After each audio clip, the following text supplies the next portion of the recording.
Meanwhile, Governor Asa Hutchinson gave his first primetime address since the pandemic began. Tonight, the governor stressed the toll the virus has already taken on Arkansas. Let's put this in perspective.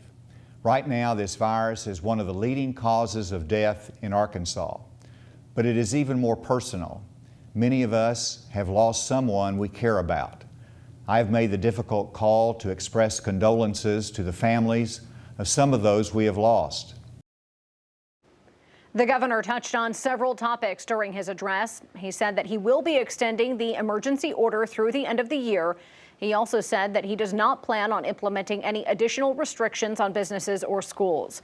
The governor mentioned that 1.3 million Arkansans have been tested, but one topic he focused heavily on, being cautious during the holidays. And unless we take the right precautions, science tells us the cases will continue to rapidly accelerate.